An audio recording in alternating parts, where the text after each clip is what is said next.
Ulisi huo utakupeleka babaya, ulisi huo usiendekeze tamaa, ulisi huo.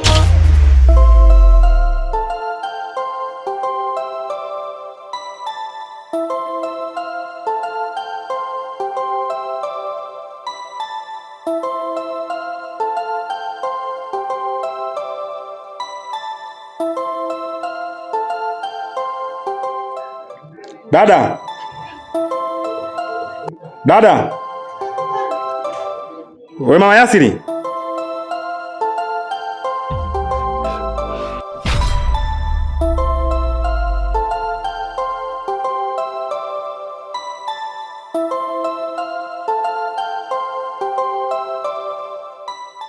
Kaka, karibu. Nimekuja kweli kuharibu. Sasa niambia nije kuharibu hapa. Na nimekuja kweli kuharibu. Hivi dada, tofauti na Kiswahili na Kiingereza au lugha zetu ambazo tunatumia hata kijijini huko, kuna lugha nyingine ambayo unaielewa dadangu? Kuna nini kaka yangu? Kuna nini? Sawa. Yeye unapozungumza kuna nini kama ni mtu ambaye muelewa na ni mtu ambaye unajitambua na Dada, naomba nisikilize. Mimi ni ndugu yako. Tumeachwa wawili tu baada ya kufariki wazazi wetu. Ila kwenye vitu ambavyo unavifanya sio mara ya kwanza kukataza. Dada, nilikwambia vitu vya urithi ambavyo tumeachiwa, vile vitu mimi ndo ambaye navimiliki. Na wewe hauna mamlaka kufanya kitu chochote pasipo mimi kutoa amri ya kwamba fanya kile usifanye. Nimekuja hapa juu ya swala mzima la shamba. Hata ile nyuma tuliachiwa kule, nilikuelekeza dada, wewe hauna mamlaka yoyote ya kufanya chochote bila mimi kuamrisha chochote. Nimefika kule shambani, nimekuta kuna sema pameanza kufanyiwa kazi. Nimeulizia majirani, wameniambia huyu ni dada yako alikuja hapa kufanyia kazi. Wewe umeenda kama nani? Na nani amekuruhusu kufanya kazi kule? Kaka, lakini shamba hili si kubwa. Sasa shamba kubwa la kwako, si la kwangu? Sio la kwako wewe peke yako. Ni la kwetu sote. Hata kama mimi nikianzia juu, wewe ukaanzia chini, kuna shida gani? Wewe ukianzia juu, mimi nikianzia chini, kuna shida gani? Shida ipo. Shida ni kwamba wakati wazazi wetu hapo wazima, kila kitu ndio ulikuwa unalewa sana hapa kwenye mtoto. Sasa hivi alipofariki, mimi sasa ni wakati wangu sasa wa kujitanua. Lile shamba ni la kwangu mimi. Tafadhali kuwa mtaratibu. Siku zote mdomo ulipoza jino. Nimekuja nyumbani kwako kiustaarabu, kwa heshima, kwa nidhamu, yani kwa misingi yote ambayo najua kabisa nimemfuatilia dada yangu. Lakini ukiona narudi tena kwa mara ya pili hapa nyumbani kwako, sitorudi kama nilivyofika leo. Acha shamba dada. Sikiliza kaka, nikuelekeze. Lile shamba sio la kwako wewe peke yako. Lile shamba ni la kwetu sote. Baba ametuacha watoto wawili. Inawezekanaje leo niambie kwamba lile shamba niliache tu nikuache wewe? Wewe kama nani? Hakuna kumiliki wewe peke yako. Lile shamba la kwetu sote. Kama vipi tukagawanyisha, kila mtu afanye chake. Sasa naomba nisikize dada yangu. Hii ni mara ya mwisho kuja kwako kiustaarabu na kuongea kitu kama hiki. Una mtoto, una familia ambayo zinakutegemea. Utauponza. Lile shamba utaliacha lile. Lile shamba dadangu naomba uliache. Si uponzi. Kakangu. Tena kajipange vizuri. Au sio? Mimi kaona najipanga na kuja kukupangua. Sawa. Nikutakie safari njema. Usigombane na mama. Usimuue mama. Shamba watu wameachwa majumba, magari, afu wanasema habari za shamba. Shamba ndo nini? Yaani utakavyokuja ndio utakavyokupokea hivyo hivyo. Mjinga mmoja wewe.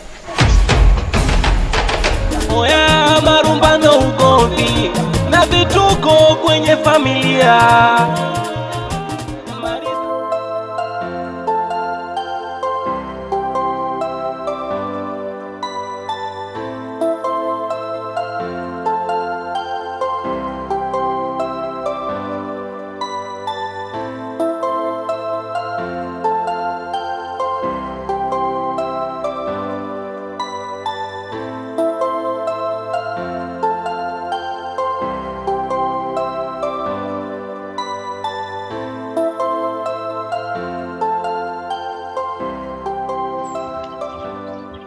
Vipi mama, mbona kama uko sawa?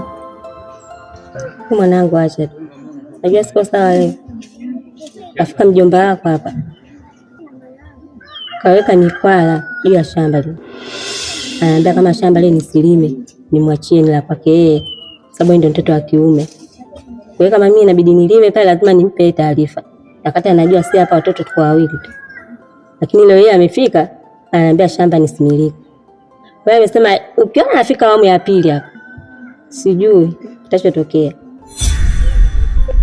Kwa hiyo yani siko sawa kabisa mwanangu, najua siko sawa. Nimevurugwa. Hivi mama, kwa nini mjomba bado tujamzoea? Yule ni kaida yake kuongea. Dada, badili nifunge. Sawa mama.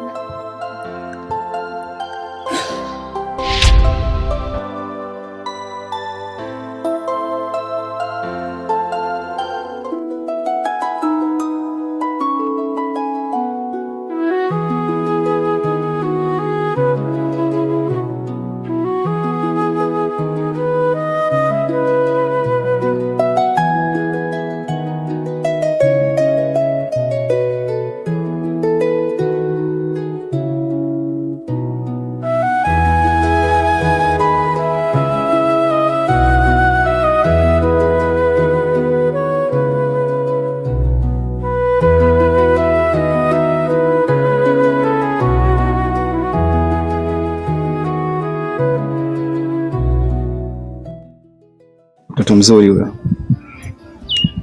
Rukia. Vipi? Poa. Bwana Mwenyezi Mungu ni mkubwa. Tena ni mkubwa siku zote. Hii kitu ambayo ameenda kutufanyia sasa hivi ya kwenda kutukutanisha mimi na wewe ni bonge la zawadi kwa upande wangu. Rukia. Hii nafasi ya kuwa karibu kama hivi mimi na wewe nilikuwa nitafuta siku nyingi. Rukia, unajua kwamba ni mzuri. Yaani muonekano wako, kasura kako, mdomo wako, macho yako, pua yako kama ya mwindi. Yaani maana yani kila kitu jinsi ulivyo. Aisee, ni mashallah. Ni mzuri sana. Najua kwa hiyo ina haja kumsifia sana. Na uzuri wako unahitaji umpate mtu mwenye kujua thamani yako, mwenye kujua kukuhendo, kukupendezesha na kukujali, kukuzingatia na vitu vingine.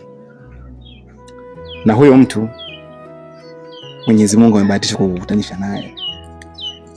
Ni mimi hapa. Nitumie tu kwa lugha nyepesi tu. Rukia, moyo wangu unautesa sana pindi ninapokuona. Na macho yangu yanakuwa yenye faraja kubwa sana kila ninapoona taswira ya sura yako. Kiufupi Rukia, umebahatika kupendwa na mimi. Yaani kutoka ndani ya moyo wangu nakupenda. Ni hivyo tu. Hivi wewe, unajua kama mwanafunzi? Rukia, swala kwamba wewe ni mwanafunzi ni swala ambalo swala kuniambia kwa sababu ni swala ambalo nalifahamu. Kusoma kwako na wanafunzi wako sio tatizo la kuingia kwenye mahusiano na mimi. Alafu pia unaposema kwamba unasoma ili uwe nani? Au unasoma kagundue kitu gani? Kwa sababu unaona kila kitu kipo tayari, kila kitu kipo bayana. Ni wakati wa utawaza sasa hivi. Unaposema eti mimi nasoma, wangapi wamesoma? Kusoma kijijini rafiki yangu? Kijijini watu hawasomi. Hebu tumia fursa hiyo. Okay. Ukiachana na kusoma tu mimi siwezi kuwa na wewe. Hivi wewe umekaa ukajitazama na ukajitathmini? Kwani mimi nipoje? Unanipotezea muda. Hata sikiza nikwambie. Huo muonekano wako na mimi vitu vitu tofauti, sisi tunaelewana. Hivyo unavyojiona wewe au pasi kuwa na mimi hata siku moja. Tafuta level zako. Kuhusu muonekano wangu sikusumbue. Ni mazingira tu ya muda, tabadilika nitaishi vizuri. Kwanza wewe ulipo hapo wewe tu nzima au kijana? Rukia, haunipendi? Sana. Mimi nakupenda. Sikiza nikwambie. Sitaki nikusikilize chochote. Ila mimi ninakupenda. Hebu Rukia. Rukia.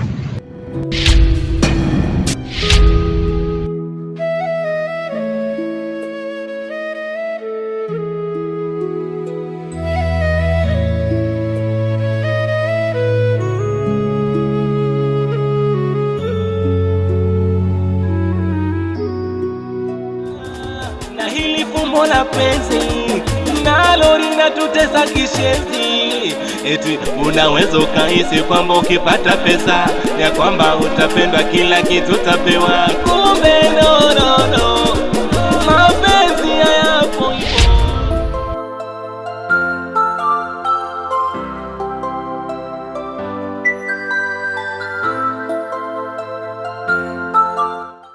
Usikae, simama. Panda juu.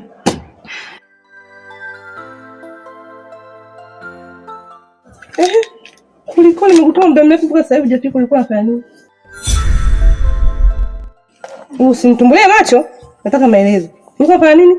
Dada, wakati narudi nilikutana na Mbita, akanisimamisha, alikuwa ananitongoza. Kwa hiyo ndio hilo tu? Ndio dada. Hivi huyu Mbita mimi ananitafuta nini? Nadhani Mbita ananijua na ananijua hapa mtaani kote. Sikiza, haina shida. Huyo Mbita nitamtafuta popote, iwe usiku iwe mchana. Nitamtafuta dada yake alafu nimweleze haya. Mimi ndio kama nataka usome na wewe hayo maneno uliyosema yawe ya ukweli. Sasa ukiniongopea naanza na wewe, unanijua dada yako. Pita ndani, nitamtafuta dada yake. Uko ndani upike huko. Sodi kabisa maana wewe mbibu. Siibe hivyo kitu sasa nataka kula mimi. Hapo umenichelewesha kula. Mbita huyu. Mtajiri naye. Mimi hapa mtajiri naye. Nadhani wanijua. Nichukua masaa.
Dada,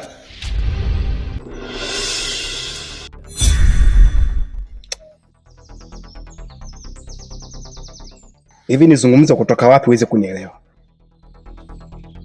Kwa sababu kwa mdomo nimezungumza, au nifanye vitendo sasa uweze kunielewa vizuri? Kwani wewe ni chize? Ushaanza kuvuta siku hizi. Hebu naomba unisikilize. Naomba nisikilize kwa makini. Kukufuata kwa nyumbani kwako ni moja, kukuheshimu. Na nilijua kabisa nilipokuja pale kuzungumza, wewe ndio utanisikiliza na kuyafanyia kazi ambayo nimekwenda kukuelekeza. Kitu gani akifanye hiki? Kwani hivi wazazi wetu waliofariki wameacha watoto wangapi? Naomba nisikilize. Chukua jembe lako, rudi nyumbani. Kabla sijanyanyua mguu wangu hapa niliposimama kukufuata hapa. Wewe usinipande kichwani.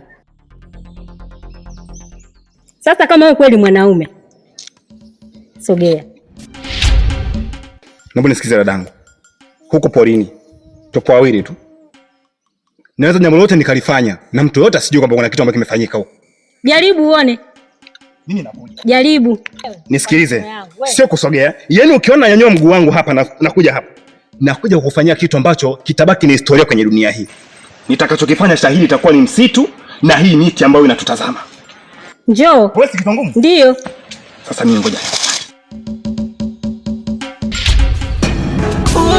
Urithi kaja baba mama kwa ajili ya watoto walotuza. Urithi kaja baba mama kwa ajili ya watoto walotuza. Kama mwisho wake ubaya